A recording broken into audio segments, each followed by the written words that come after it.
in Rutland, Vermont today. I'm really excited about today's conversation. Today we're doing an event on natural pregnancy and delivery. And today we're just gonna hit some highlights of that, get you thinking about it. If you've had children before, you know that delivery is an amazing thing. It's a beautiful thing. It's hard work, but worth it. You know that growing that little human inside of you is just an incredible experience. It's empowering for your body. It's empowering for your mind to know that you're capable of that. You can do that.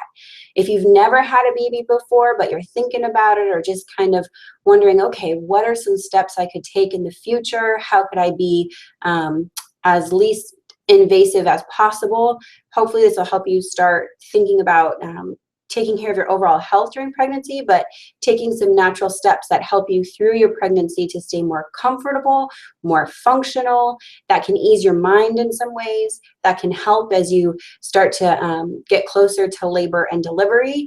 And I also just want to let you know that when you grow that little one, it's an amazing experience. Pregnancy and delivery and recovery can be amazing, powerful things. I've done it twice. I know women who've done it a lot more times than that, and I know women who have done it once.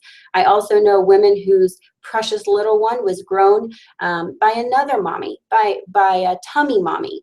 And that's just a beautiful thing as well, because you have this beautiful connection with this other woman for this precious little creature that you now get to take care of. So without taking any more time away, I'm going to go ahead and pull up my slides here and we'll get this going together.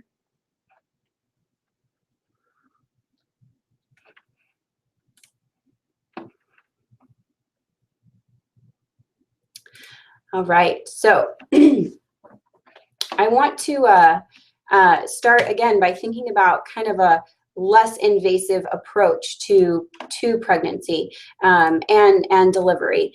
And even before that, what can we do if we're having trouble or if we're having difficulty even conceiving? If we're having trouble even getting started with the pregnancy itself, that can be overwhelming. That can take up all your headspace.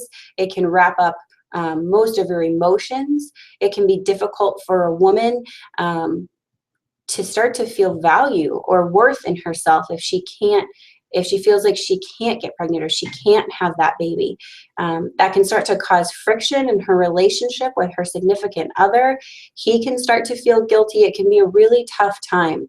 So mamas, I encourage you, whether it's you who ends up conceiving or whether you have another tummy mommy, let me encourage you that the precious little bundle that you end up with, they are yours. They are yours and they are precious and they will get in your heart and you will want to keep them forever. We have this personal experience with my little niece who was given to our family after years and years of my sister trying to conceive. And I honestly can't imagine another person being in our family or having taken her place. And if it hadn't taken the years of patience and persistence on my sister's part, on her husband's part, we would have never had this beautiful little girl in our family. And we are so grateful to have her. And her big brother is so grateful to have her. And her tummy mommy is just a wonderful mommy making good choices to be able to look for a better life for this precious one. Now, maybe you've tried different ways of trying to conceive. Maybe you've had a bunch of different fertility tests done on you and your partner. And maybe you're not familiar with how chiropractic can play a role in that. Whatever you've tried, even when you try to not think about it, you're still thinking about it, right? Whatever you've tried, what I want you to start trying to picture is really just being the healthiest you can. When you do finally conceive, or if you don't conceive and you end up bringing another little one into your home, you want to try to be the healthiest you can be at that time. Don't focus on just the pregnancy. Don't focus on the next time you're supposed to try. Just think, what can I do to both relax myself, to take a deep breath, to go for a walk, to eat a healthy meal, to get some good sleep? What can I do to be the healthiest me I can so that my body is ready either to grow this baby or to receive this baby? Chiropractic actually has a fairly good track record in helping women with infertility issues. It works very non-invasively. It's very conservative in how it functions with the body to support the body, and it works naturally. And it's kind of funny if you've never heard of chiropractic helping with fertility issues, but here's how it works. Here's how chiropractic works to help a lot of things in the body, all right? The first thing is chiropractors take care of what's called a subluxation. That subluxation in the spine or the pelvis actually interferes with nerve impulses that travel from the brain to the body. Well, that brain controls our entire body. So if it can't get that nerve impulse through, if it can't get that message through, then things aren't working the way that it should. So a chiropractor will apply a gentle, very specific adjustment to remove that nerve interference so that that brain talks to the body better. When we do that, especially prior to pregnancy or during pregnancy, that allows the nervous system to regulate hormone production. It talks to your ovaries better, to your uterus better. It talks to your adrenal glands better. Your pituitary gland is getting better blood flow to the brain if we're receiving cervical adjustments in the neck. And so those are all things that promote that healthier you. It also increases the communication between the brain and, like I said, those reproductive organs themselves, like the ovaries. But not just that, it talks to the reproductive organs better, but it also decreases torsion on those reproductive organs. So for instance, think with me, your uterus sits inside your pelvis and your ovaries kind of float ish above those. So if your pelvis is twisted or torqued, all the tissues around those that hold that in that little basket all twist and torque it. It's moving everything around, and not only am I having interference in the nerve supply to the organ, but now we're also having interference just structurally in how those tissues and systems work, which can affect blood flow to the area. So it's kind of a funny joke, actually.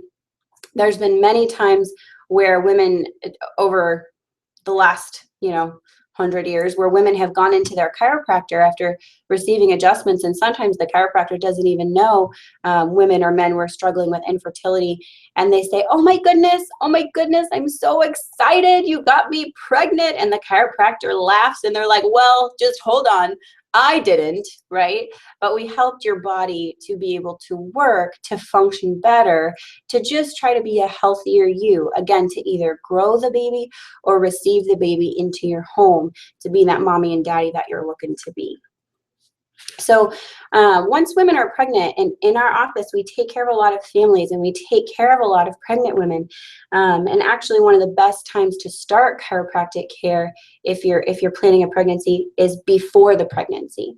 That way we can do an exam, we can take x-rays if necessary, to see more specifically what we need to work with to help you be as strong and stable as possible. And once those women are pregnant and under that chiropractic care, it just creates this beautiful relationship between the woman and her body and her growing baby. It creates a body awareness and comfort and mobility and peace in the body that sometimes we are told isn't there when we're pregnant. That's not supposed to be there when we're pregnant. I mean, let's face it, pregnancy, it can be stressful. There's a lot to think about. There's a lot to do, and you have a short time period to do it. 9 months sounds like a long time, but by the time you think about your work schedule, your maternity schedule, buying the different clothes, setting up the nursery, setting the showers, getting everything organized to receive this little human into your home, there's a lot of thought that goes into that. Meanwhile, your body's putting in hours, 24 hours a day into growing this precious little bundle in your belly. And that alone can wear on you physically, mentally, emotionally. It's a lot of work to grow a human. It takes a lot of energy, a lot of effort. So besides everything we're doing and thinking about on the outside, we have so much going on the inside too to be able to do that. And we're actually told that, that's normal. Pregnancy can be stressful, and you're supposed to have aches and pains. Well, I'm telling you, there's ways to ease that stress. There's ways to receive help from other people to release that stress. And there's ways to not be in pain.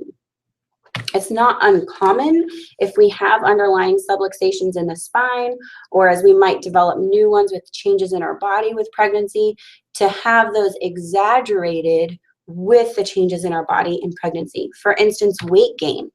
We gain weight when we're pregnant. Those little ones, they come with extra tissue, they come with extra blood supply, they come with extra water weight, and then they come with them themselves.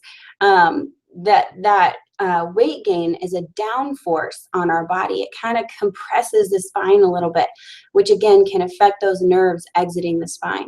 So keeping that spine as healthy as possible and as mobile as possible frees up that nervous system. The growing belly, as baby grows, it pulls us forward. The shoulders go forward to kind of compensate.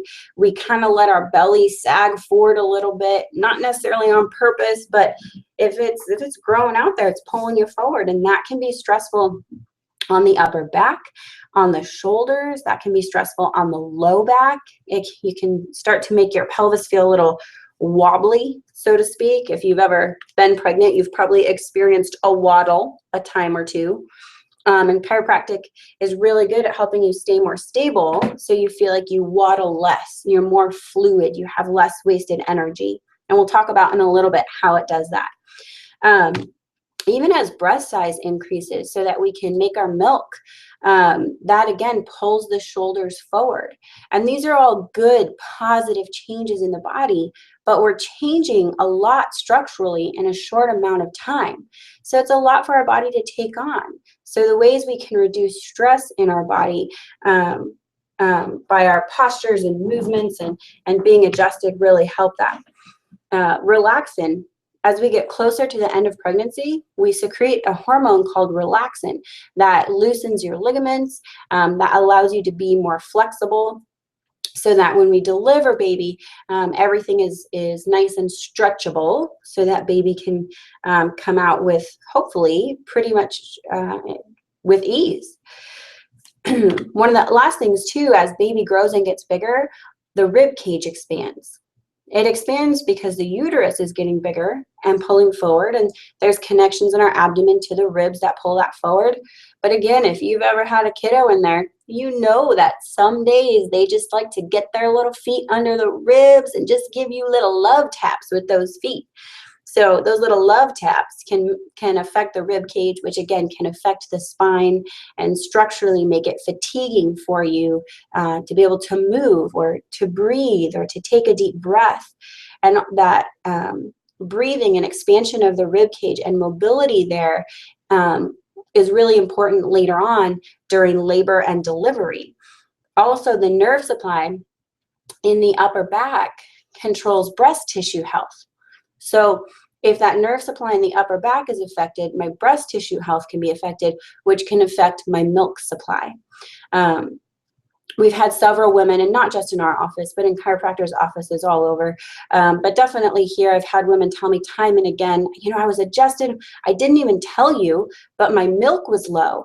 And I just, I got adjusted, and a couple hours later, I woke up in the middle of the night last night, and it just came in, and I hadn't been doing that. And I just was engorged, and I'm so excited. And again, we're not treating those women specifically for milk production. We're not treating specifically for the ache and pain, but we're treating them for the underlying cause and that underlying dysfunction in the spine and pelvis that affects your overall health and mobility and function. So chiropractic is really great at helping a lot of these, and it does it again in a really non-invasive, gentle, low-force way. The spinal adjustments that chiropractors make reduce physical and neurological stressors. So again, they get rid of that torsion or the twist structurally that can block or impede comfort, motion, mobility.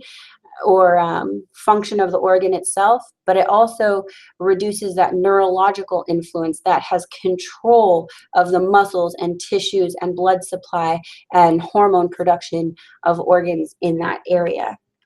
There are actually a ton of studies done with chiropractic in pregnant women, and it's been shown time and again that about 84% of women under chiropractic care experience less back pain overall. I can't even tell you, again, how many times we've heard this, even just in our own offices. Women will come in and they will say, oh my word, I was not under chiropractic care in my first and second pregnancy, but this third pregnancy, which I just figured would be worse, is more comfortable than my first one. How is that happening? What's going on? And women will come in and they'll say, I thought I was supposed to be uncomfortable during pregnancy. I thought I was supposed to get headaches. I thought I was supposed to waddle and get stuck on the couch. And that's really not what's supposed to happen. Your body is supposed to be able to be pregnant and be able to grow that baby and still be as powerful as possible. And again, chiropractic working in that and helping you stay as functional as possible helps your body do that all on its own. It keeps you stable so that you function at your best and you're working more towards your own healthy. More studies have shown that women under chiropractic care have 24% reduced labor times in their first delivery, which is pretty amazing. 39% in their second and third delivery. Now, that being said, a big part of this is, again, keeping that pelvic structure, which is like a little basket holding that baby for you, keeping that symmetrical. If one side of your basket is higher or twisted, the baby's not going to lay comfortably. You're not going to be able to walk comfortably. You'll feel like the baby is stuck up under your ribs more. Baby might have trouble getting head down. And so when we have more of a straight shot, basically, to get baby out, that really helps in reducing that labor time or pushing time for delivery, which is pretty amazing. Also, women under chiropractic care, again, the studies show this, that they use generally are 50% less use of drugs. And when we see that, again, it just shows we're working with the body, how it was made to work, how it was made to deliver. Now, don't get me wrong. When I say it was made to deliver this way and to work with your body and to have that baby vaginally, there are other ways to have a baby. If it's an emergency situation and a C-section has to happen to save baby and mom, do it. Make it happen. My nephew and my sister wouldn't be alive if it weren't for an emergency C-section. That's an amazing ability to be able to save mom and baby. Using chiropractic care ahead of time can greatly reduce the chance of C-section because it reduces the chance of baby getting caught in the birth canal due to a rotated pelvis. Again, it can also help keep baby head down to be able to prevent the baby from being breech or transverse, and again, be able to work its way down into the birth canal better. Chiropractic uses a special technique to be able to do that. And we use this technique in our office. It's called the Webster technique, and we use it on pregnant women. It's generally most effective after 30 weeks of pregnancy. It's very gentle. It's very low force. People have been using it for decades, and it's a very comfortable thing for moms. It's very good at, again, keeping baby head down. In fact, it has over an 88% success rate at helping babies who are transverse or breech turn head down.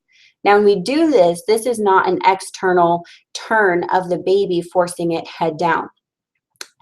If the structures of the pelvis are not what they should be, if they're torqued or that twisted, that picture on your far left there, that's a picture of the pelvis looking straight from the front. And again, it's kind of like a basket that holds our precious little one.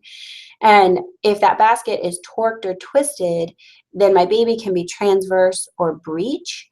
And if baby is transverse or breech because of that torque or that twist, I can try to force it from the outside to go head down, but there's no guarantee it's going to stay there because it physically can't actually get into that position. And that can be stressful on mom, and that can be stressful on baby in the womb to try to turn it that way. So what chiropractors do is realign the pelvis how it should be. And then using the Webster technique, we work specifically with the sacrum and the ligaments of the uterus to try to get those to relax comfortably, move into their normal, natural state, and baby will likely turn head down on their own without any outside influence other than just correcting mom's structure. So it's kind of funny because sometimes mom will say, oh, I was sitting in the chair and I just felt them and they just turned. Or, you know what? I didn't even know when it happened. Just I woke up this morning and it was different. And they feel like they're head down.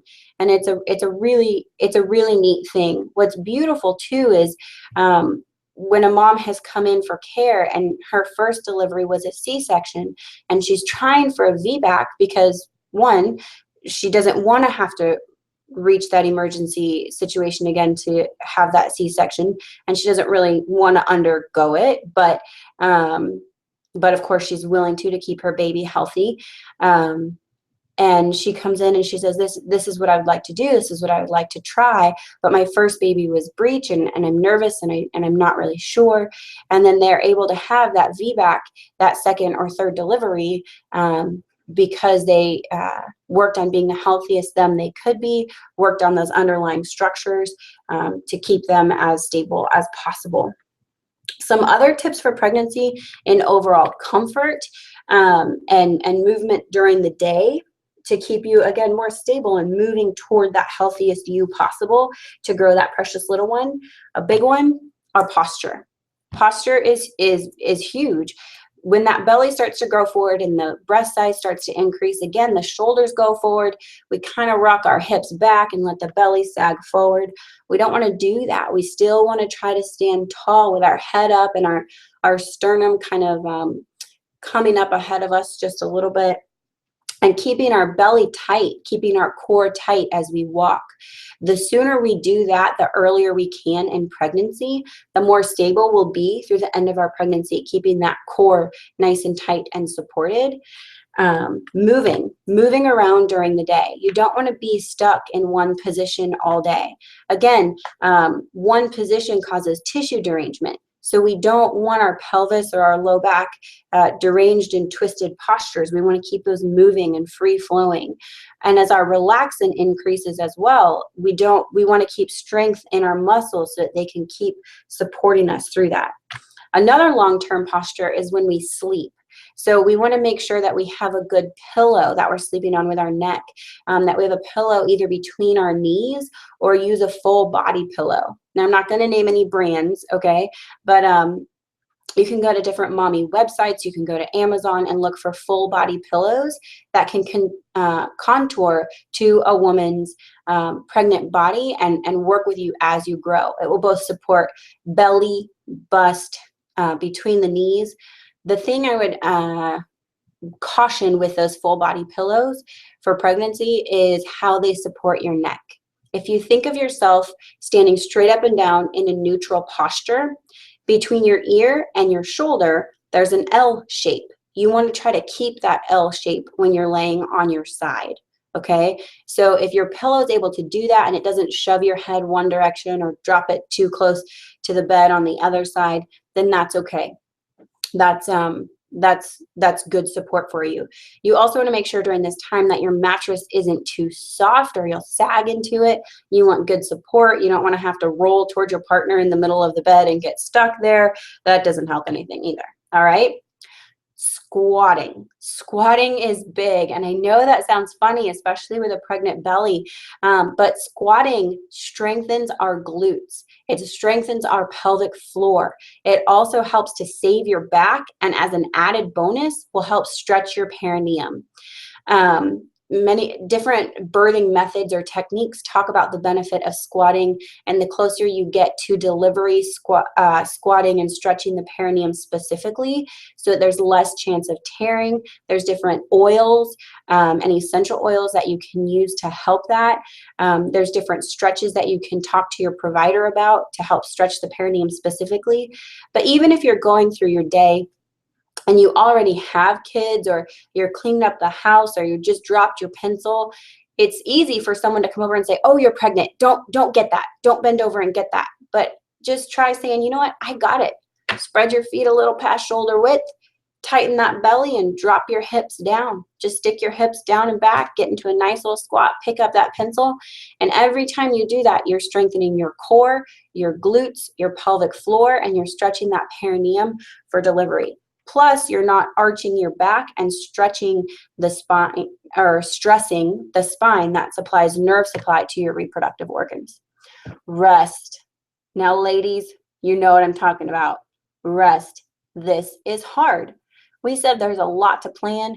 There's a lot to think about. There's a lot to do when you're preparing for this baby. And most of us try to continue working at our jobs. And a lot of women try to work right up close to delivery. And we can burn ourselves out. I want you to remember this. If you start to be under a lot of stress, physically, mentally, emotionally, your baby is going to start to feel that. All right. Now, don't let that thought alone stress you out. That's not going to help anybody. Okay. But I want you to take the time in the middle of the day, if you can. If your body says, you know what, I'm working really hard in here. I'm pumping a lot more blood. I'm dealing with a lot more fluid. I'm stretching. I'm trying to make new tissue. Could you just please lay down 10 minutes, 15 minutes, 30 minutes? Let yourself do that.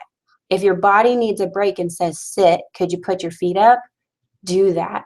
Now, it's hard. You know, women, we tend to be go-getters. We want to get everything done in a day, and sometimes there's not enough hours for it. So we think, I'm pregnant. I'm not sick. I'm not injured. I'm not lame. I'm completely capable. I've got this. And you do. You've got this. You're also working crazy hard on the inside. So when your body says, sit and rest, give me a minute, I'm trying to help your baby, let it do it. If other people have offered to do your laundry, as hard as it might be, if you need to, accept it. Let someone do your dishes. Let someone sweep your floor. That's not a bad thing. That's okay. And if you have other kiddos, it's okay to say, you know what? Mommy needs a break. Why don't we just sit and snuggle and read a book? We're going to put our feet up and we're just going to sit and snuggle and read a book. And that's okay. Spinal adjustments.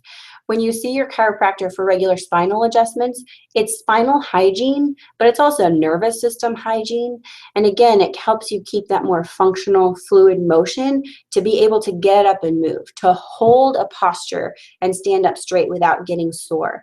It also helps so that you have that symmetry in your pelvis to be able to squat and strengthen that pelvic floor and stretch that perineum. It also helps so that as you exercise through your pregnancy, you're able to do that with more stability and less likely to be injured. It is okay to continue exercising during pregnancy. If you were on an exercise plan, you can usually continue that. Talk to your provider. If you're running triathlons, you might, double check on how to run that triathlon, right? But if you're doing something like going for walks or doing an aerobic activity or lifting light weights, those are all things that can generally be continued into your pregnancy. Now, that being said, there are still precautions you want to take. You want to be careful of not really exceeding 30 minutes a day. And this is including a 10-minute warm-up and a 10-minute cool down. So your exercise itself would be 30 minutes. All right. And that warm up is very, very important to that exercise. Again, your body is under a different type of structural stress, and it's a positive one, but and again, as that relaxin hormone increases, sometimes when we feel a little bit stretched, we're actually a lot of bit stretched because we have extra stretchiness going on. So we want to be careful to not get ourselves into overextended or stressed positions. The exercises should be low impact. So if you were someone who was doing a lot of jumping prior to pregnancy, you might take down the jumping end of it. But you might be able to still do a bunch of lunges to work similar muscles the similar ways. Also, when we're exercising pregnant, you don't want to exercise to fail or to exhaustion. To a little bit of tiredness or some fatigue is okay. But again, if your body is under a stress, your baby will eventually feel that. So we want to make sure that while we're keeping strong on the outside, we need to, again, remember we're doing a lot of work on the inside and not overdo it to take away from the work we're doing on the inside, okay? And now I said, if you'd been doing aerobic activities, that's great, that's fine, you can continue that. You do want to make sure, however, in that aerobic activity, such as stair climbing or going for a brisk walk, that you are keeping your heart rate below 140. If you're getting above that, then you start to use a little bit more oxygen, a little bit more blood, and baby needs that too. Okay, so we just want to make sure that your heart rate stays in that healthy range. And for you to figure that out personally, again, I suggest you talk to your provider about that, either your midwife or your OB. Okay, so good types of exercise to do are things like walking.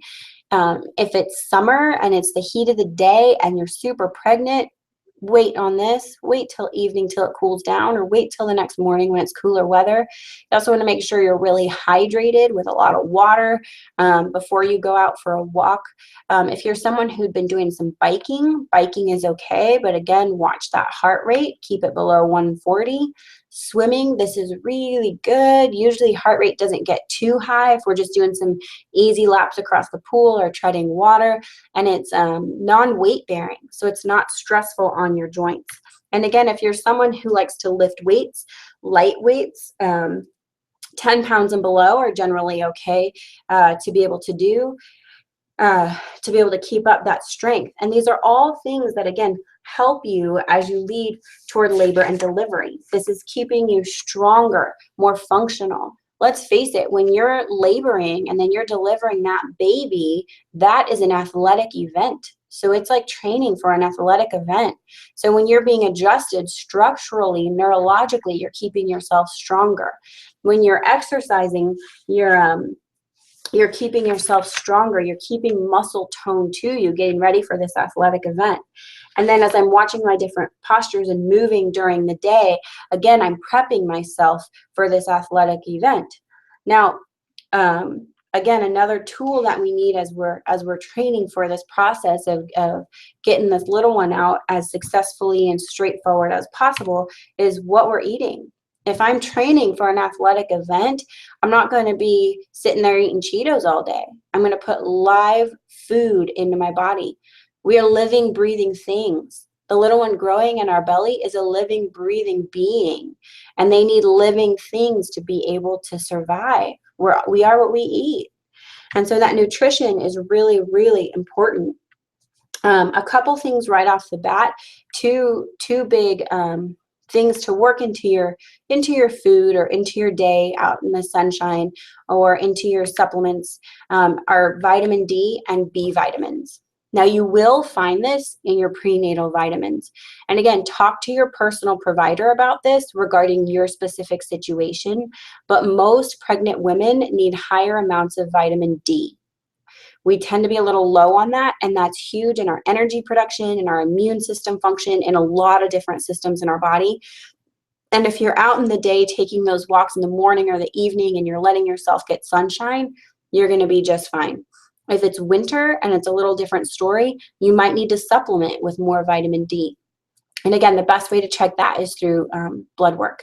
B vitamins, especially folic acid, that's huge in neurological development of your baby.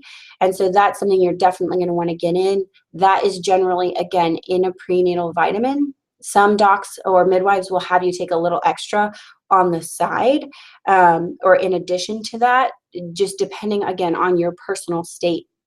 Also, when you're taking those prenatal vitamins, you want to be sure that you're taking them with something in your belly, because these B vitamins, they provide good energy, they provide good support and immune function to you, they provide good neurological development to your baby, but they can make you feel a little queasy.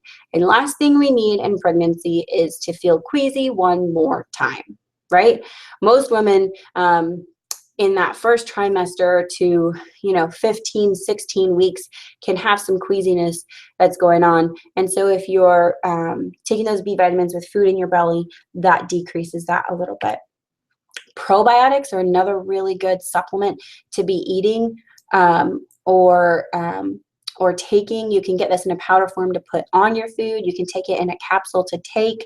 You can be eating fermented foods that have probiotics, but basically this is good bacteria that boosts your immune function, that helps your gut in digesting food, which means better nutrients for baby through your bloodstream. And also, when baby passes out of the birth canal, the baby is covered by your good bacteria from the birth canal. So the more you can establish that in your own belly, in your own body, in your own birth canal, when baby comes out, it's like a protective coating for a little one. And then when they're nursing off of you, again, this helps them to be able to establish their gut, which is huge in their immune function and overall health as they grow. So that's a good thing to be taking as well. Living foods. And we said it, you are what you eat. You're alive. You have to eat living things. So the less we get from a box or from a can, the closer it is to how it came out of the ground or off a farm, the better it is. Two things to focus on when you're pregnant. You definitely those living foods, fresh fruits and vegetables, but your proteins, you want to be sure it's a clean source. So if it's beef, you want it to be grass-fed beef and grass-finished beef. If it's chicken, free range is really good. Fish, if you're going to eat it, I would look up a chart and see how much mercury or possibly aluminum, depending on where you're getting it, the fish may or may not have in it. If you're going to have something, deep sea wild caught is generally safer. But again, I'd look up different mercury levels in those fish. Also, eating some protein before you go to bed can help ward off some of that morning sickness we were talking about. It stays in your belly a little bit longer, takes a little bit longer to break down, fills you up longer, so that you have less of that morning sickness feeling when you wake up in the morning. Really, an empty belly when you're pregnant can really set you off with some queasiness or some nausea. So fats also, good fats like avocados, coconut oil, olives, olive oil, nuts, seeds. These are all things that can be quick little bursts of energy for us, are good for us as we care for baby, but also provide good fats for baby's brain development as they start to grow and develop.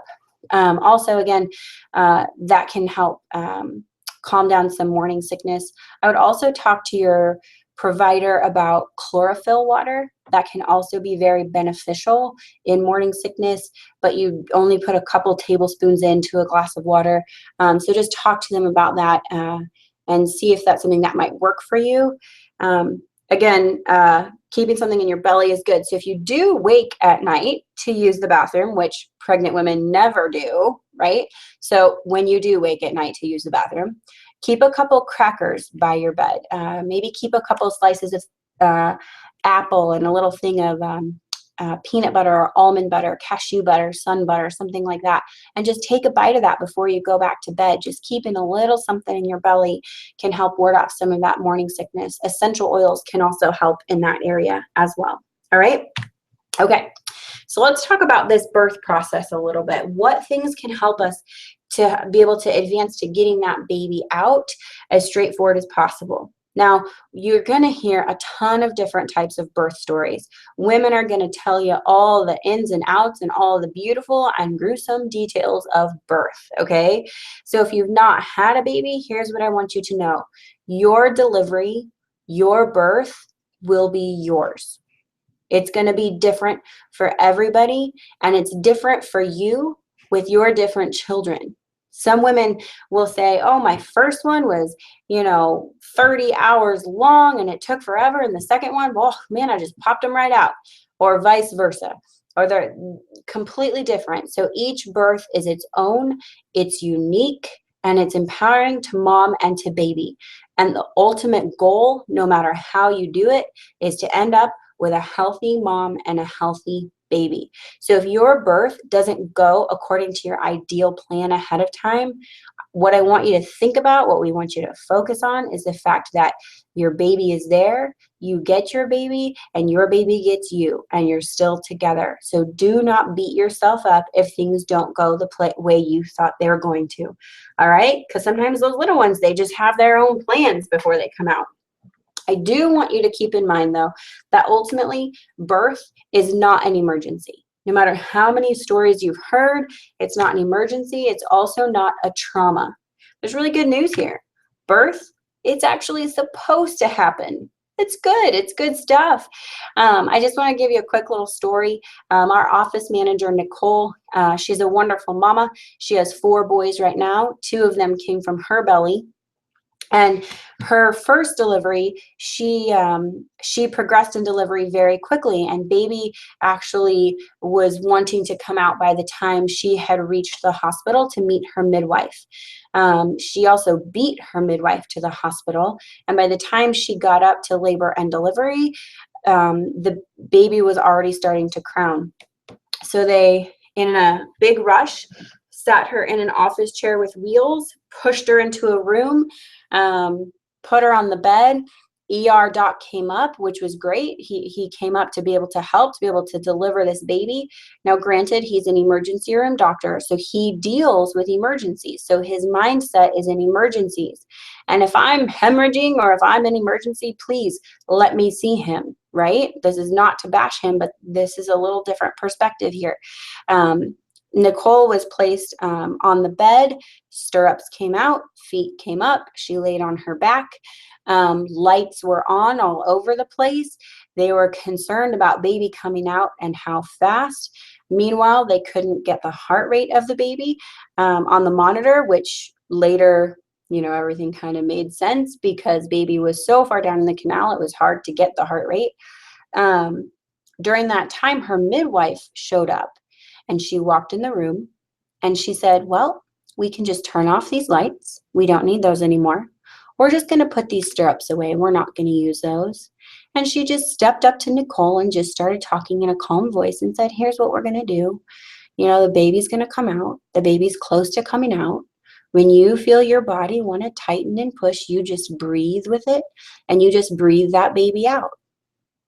And it's a totally different feeling. So no matter what someone has told you about birth, it is not always an emergency and it is not made to be a trauma. It's supposed to happen. Natural birth is a beautiful thing for a lot of different reasons. And again, if your birth plan is one that has already changed with children you have and you weren't able to do that, I want you to focus on the fact that you did what you needed to do to be able to keep you and your baby as safe and as healthy as possible. All right. But natural birth is good for a lot of different reasons. It is really important during that birthing process to think about body position. When Nicole was on that table on her back, that actually works against gravity. That works against her uterus to be able to get baby out. It also works against the normal movement of your sacrum. Your sacrum is that triangular bone in the back of your pelvis, and it's supposed to be able to rotate and to tip and tilt a little bit during birth as baby works its way down head first into that canal. When a mama is on her back, it's working against the way the uterus is supposed to contract and squeeze to get baby out, but it also makes that sacrum fixed tight against that bed so it can't tilt or rotate or tip, and that can often squish and close the birth canal for baby to be able to get out. A good position to be in is a squatting position. If you need someone to help hold you in this position or lean against someone behind you or have someone help hold your arms, or different facilities often have a bar you can hold, or if you're doing a home birth or a water birth, squatting in water, there's less weight bearing and more comfort there, and the warm water can help ease some muscle tension there as well. That squatting position actually opens the pelvic outlet, and it can actually open it up to 15%, which is pretty significant. I mean, we want every little bit of help we can get when it comes to opening up to get those little ones out. A birthing chair can also be helpful. It gives you a chance to kind of relax a little bit. You can keep the knees a little bit higher, simulating a squat. Another one just during pushing times is to straddle a toilet. Straddle a toilet backward. And again, that can simulate a squatting position, but you can lean over the back of a tank and give yourself a minute to sit and rest in that squat without having to hold yourself up. So that's huge. The ability to be alert during a birth is huge. It's significant. On different medications that women can have, one, they can make you a little foggy headed. You're a little unclear. You're just not as mentally aware. They can make you nauseous. Sometimes nausea happens during delivery anyway. And so having that added amount of nausea to it isn't helpful. It doesn't help mom relax with her body to be able to deliver. So decreasing that foggy headedness, decreasing extra nausea is really good.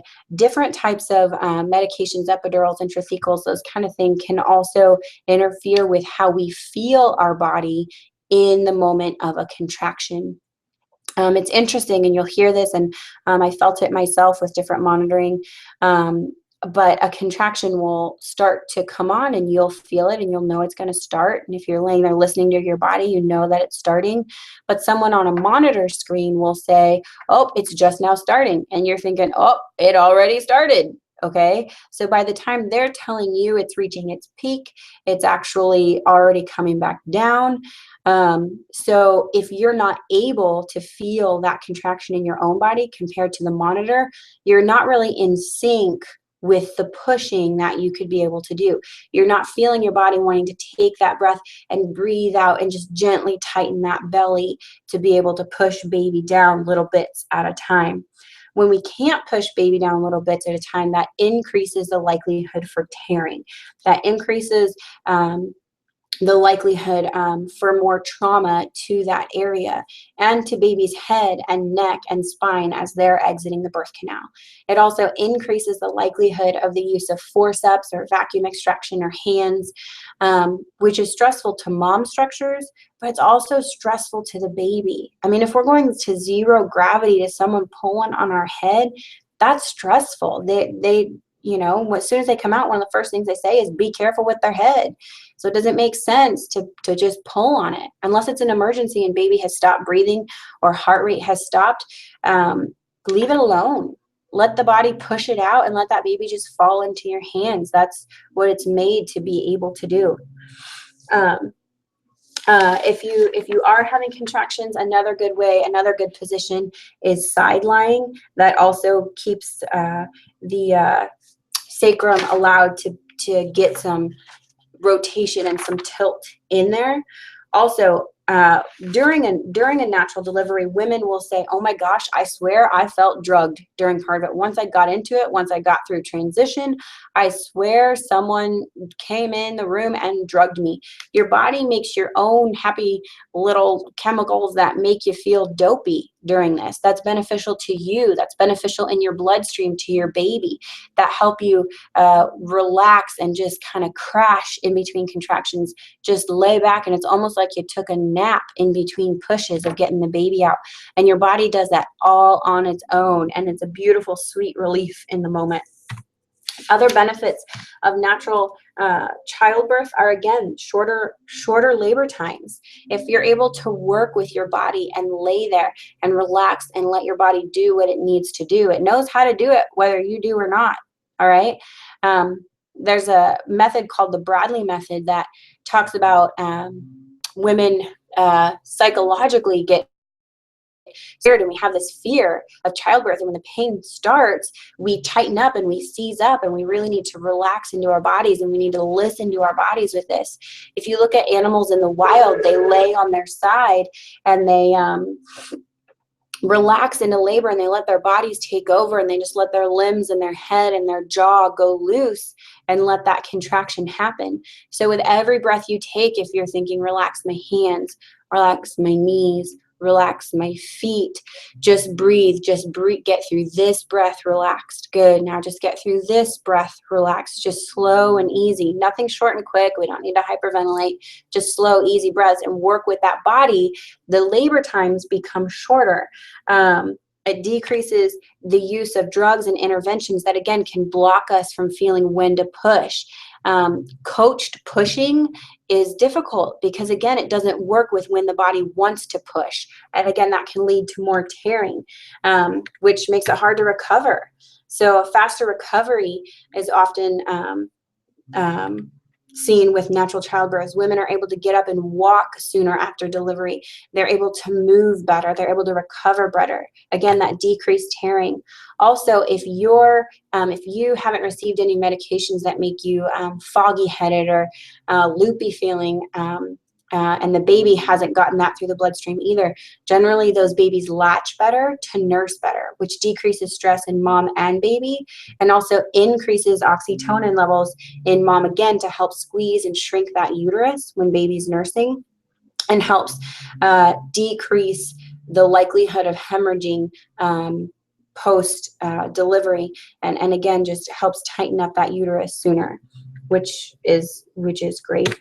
Other resources you can look for to read further and in more depth about these positions or uses during delivery is the ICPA. This is the International Chiropractic Pediatric Association. They have tons of research. They have tons of articles, tons of beneficial things that can help you think through a natural delivery, birth, pregnancy, get a little more in depth. And it can also help you with some options of different medications during pregnancy.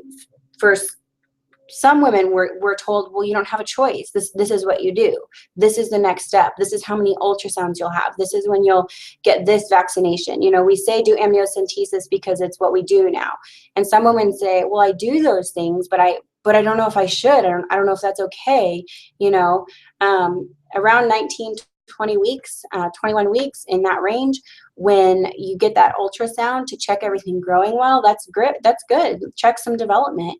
But the least invasive you can be with maybe as few ultrasounds as possible, or if you've read the risk benefit for amniocentesis or those kind of things, and seeing if that's comfortable for you and your family or not, that risk benefit ratio, then you need to know that you have the power to decide on whether or not you do those things. And you can talk to your provider about that. You can interview them before you decide to sign up with them to be able to help you deliver your little one.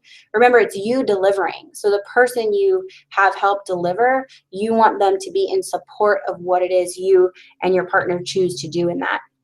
The Bradley method is really, really big on informing women as much as possible about labor and delivery. Their idea is that the more informed a woman is, the better choices she can make, the more comfortable she'll be into going in delivery. And again, it works with that body. It's also really big on having a birth plan ahead of time for different options of, okay, if we get to this point and we've progressed this much, this is what we'll do. If we get to this point and we have not progressed this much, these are the different steps that we could take post-delivery. Do we want eye medication? Do we not want eye medication? Are we going to do the vitamin K shot? Are we not? These are all things that are options to you. They're not things that have to be done, or you can pick and choose some of them if you feel like some of them are more logical to you. American College of Nurse Midwives is another good resource, or even looking up certified midwives, talking to them, getting counsel from them. It can give you really good advice on kind of different extremes, if you will, of pregnancy and delivery. Well-Adjusted Baby is a fantastic book. This is written by a chiropractor out of Australia.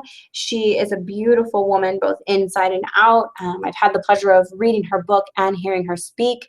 She's had multiple pregnancies. She hasn't kept all of the pregnancies, and just hearing things from her perspective and her different birth stories, and starting young and well with those babies and having them grow is also talked about in her book, and that's a really good source of information. So there's a lot of different things to think about. There's a lot of different sources you can look at that can help you think through different ways in this. And I also just want to encourage you too that after the delivery, life is going to continue. It's going to continue in a whole different way, but that doesn't mean that your healthy lifestyle stops. Your healthy lifestyle doesn't stop. It should keep going. You keep working. You keep that strength that you had for that athletic event. After delivery later that day, if you can get up and walk around even just a little bit, do it. During that first week at home, you want to be secluded with your baby. Skin on skin is a great thing to do. Taking time to get up and walk around the house, just always within the comfort of your movement ability at that time post-delivery, is really, really positive. Getting fresh sunshine is really good. Chiropractic care also helps you recover. It can also help your baby enter this world in a really, really positive light. It does a lot of different good things for baby post-delivery, especially if someone did end up having to pull on baby's head, or if an emergency C-section did happen to keep you both alive and healthy, which is good. Find a chiropractor who takes care of children, a pediatric chiropractor. When those babies' nervous systems are cleared, it really helps decrease colic. It helps them improve in latching to both breasts. They should latch to both sides well, and they should be able to eat a full meal. They should be able to have regular bowels. Breastfed babies, they shouldn't be being constipated. It helps to boost their overall immune system. Their little tiny immune system, that bacteria covers them when they come out of mom's birth canal, and that's good. Breast milk from mom is a major source of their immune system, and that's good. So anything they can get that helps boost their own personal immune system, like a chiropractic adjustment, clearing that nervous system, is greatly beneficial. Also, decreases the likelihood of ear infections in babies that are under chiropractic care, decreases reflux in babies that are under chiropractic care. And again, we're not treating any of that. We're not treating any of those things. What we're looking for is that subluxation in your baby's spine that might affect the overall nervous system. And now sometimes a baby will come in to be checked and we'll say, nope, they're clear, go home. Or we might adjust one thing. We might adjust two things, and it's very soft. It's very gentle. Sometimes it doesn't even look like the baby's being adjusted. And then it's just amazing benefit to mom, to dad, to the other kids in the house when that baby has their nervous system cleared and they're more at peace. As you recover from delivery, chiropractic care can help decrease postpartum depression. It can increase comfort and mobility in you. You can get up and move around better, take care of baby better, take care of the other siblings better. Again, it helps with that milk production. And nursing can be stressful. If you've never nursed before, it's a beautiful thing, but it's work. And the first time you do it, not only is baby learning, but you're learning. So having a decreased milk supply, or just pain in the upper back and shoulders or neck while you're looking down nursing, trying to get it right, decreasing that stress in the body is huge. And again, recovering faster post-delivery as that relaxin level starts to change in your body, and as everything starts to kind of come tight again. You want everything to come tight in the right direction. So again, having that baby, there can be a lot that happens ahead of time.